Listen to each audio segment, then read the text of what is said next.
is the Celebrity Afterlife Report podcast.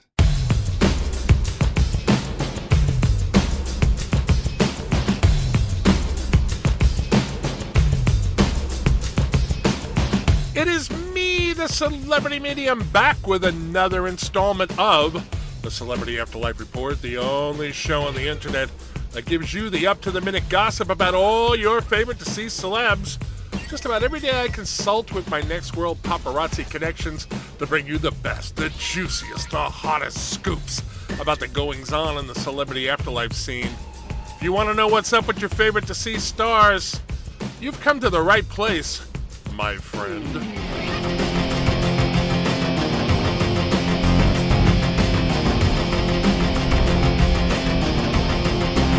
The top story this week is about the much-anticipated concert by David Bowie in iVironment. By the way, I've been informed that I've been incorrectly calling it the iVironment all this time. Steve Jobs apparently wanted it to not have the in the name, so, my apologies.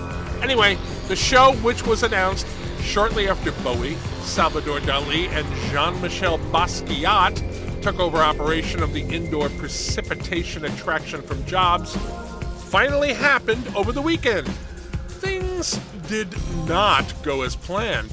About 20 minutes into his performance in front of a packed house, David Bowie grabbed the mic stand during Genie. Just then, the sprinkler system built into the ceiling of iVironment went on in thunderstorm mode. The water caused a short in the concert's electrical system, giving Bowie a bad shock and sending the singer crashing to the stage floor. The crew rushed out immediately and pulled him to the wings. As I've mentioned before on the report, people in the next world can't be killed, but they can be injured. And from what I've been told, Bowie was.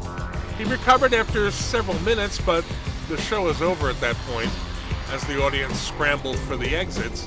iVironment supposedly has safeguards against something like that happening, and as of this writing, the cause for the malfunction has not yet been determined. Bowie is okay and has released a statement reassuring his fans and apologizing for the shortened show.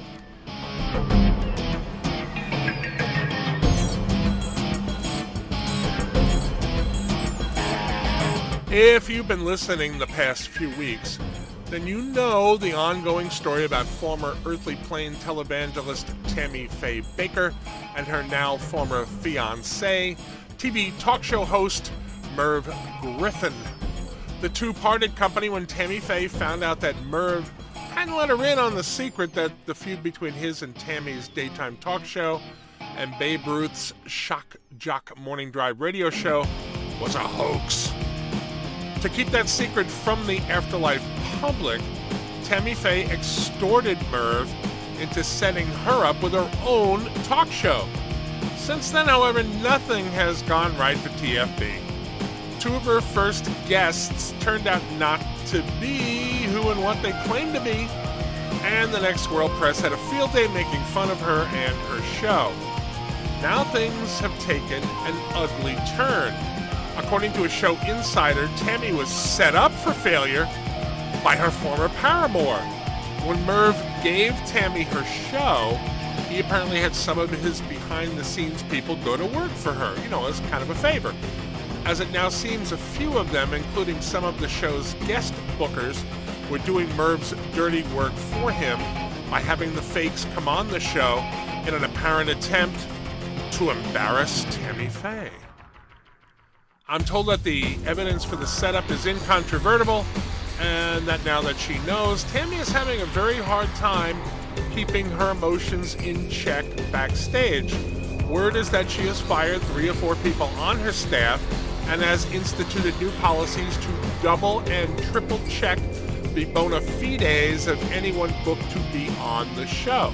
My sources say that the strain is showing on her face when she is on the air, and that she seems to always be expecting something bad to happen.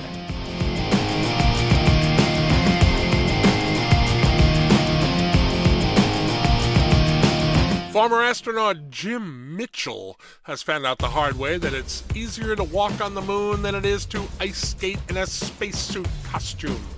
As I reported, Mitchell walked off the NASA on Ice show just a few days before it was scheduled to have its first performance. He was fed up because he kept falling due to the tinted visor and the clumsy moon boots the skate blades were affixed to.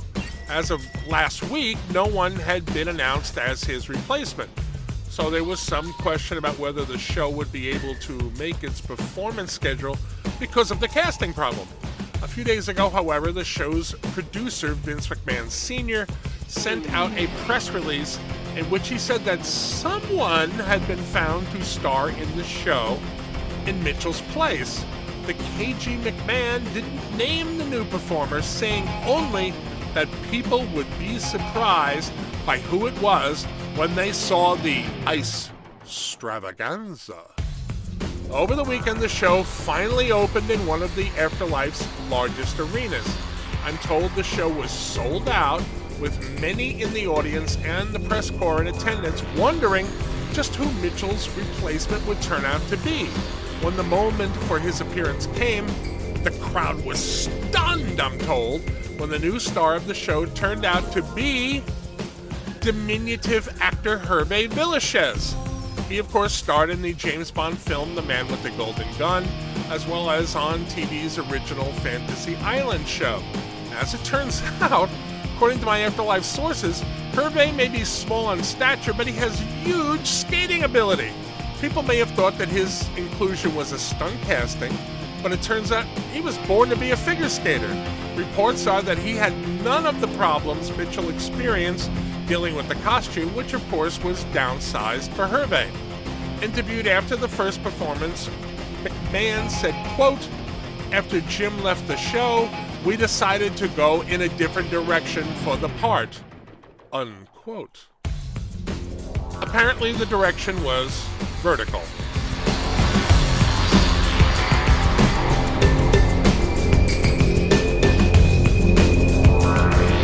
In a shocking development to a story we've been following, Ronald and Nancy Reagan are reportedly Splitsville. Although neither of them have commented on the rumors, it has been obvious for weeks now that the Gipper was shacking up with Marilyn Monroe. My sources tell me that Ronnie has yet to even contact his earthly plane wife, let alone meet with her since she arrived in the afterlife. After weeks of seclusion, Monroe finally turned up in public the other day. She was spotted at a beach sporting what appeared to be a large engagement ring. When one of the paparazzi asked her if it was from Reagan, Marilyn just smiled and said, "Well, it's from a very special man I love very much." Friends have said that Mrs. Reagan is going through the stages of grief and is currently in the anger phase. One of them was quoted by a gossip column as saying Nancy said she can't believe that bastard, her word, is doing this to her after all she did for his political career. We're only in the early days of this story, but I'm going to predict it doesn't end pretty.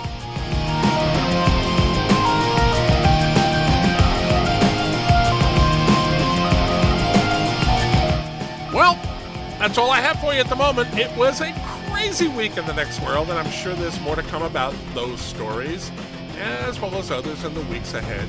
Until next time, please tell your friends that the report is available for free on iTunes. I am the Celebrity Medium. Thanks for listening.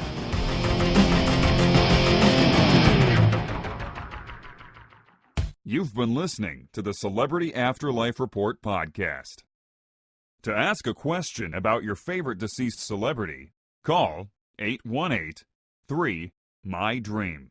818-3-MY-DREAM. 818-369-3732.